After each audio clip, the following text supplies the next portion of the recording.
nandito kami ngayon sa munisipyo ata to sa atin. Pero kasi itong ano na to, place na to, pang tax lang ata to. Ayan, tax office. So may nasikaso lang si ate. And then after nito, punta tayo sa immigration. Yun na nga, itatry namin kung pwede pa akong ma-extend. So magre-request tayo na extend for another 3 months. So, hindi ko to first time na ma-extend kasi usually pag nandito kami ni mother, ine-extend talaga kami ni ate. So, nabibigyan naman kami, nag-grant naman kami ng 3 months. And then, ito, andito na wala siya. So, ayun nga. Tapos na? Oo. Bilis naman. Na-cancel na? Hindi pa, ipapasa pa lang. Okay. Ipapasa pa lang pala. So, ayan. Papunta na kami sa immigration. So, good luck sa amin. Good luck kasi masusungit daw ang ano.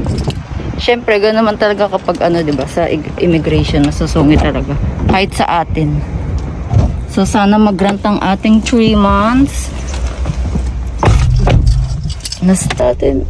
Aksayado naman sa space, ganyan daw magsampay. Para hindi ka na mamlansya. Oh, straight na straight na. Straight din. Shashiburi. So, this is it. Pansit. Dito na tayo. Bawal kasi mag-video.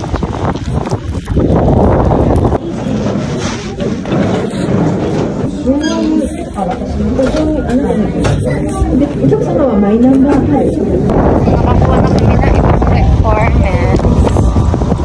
Isa na lang aming kulang.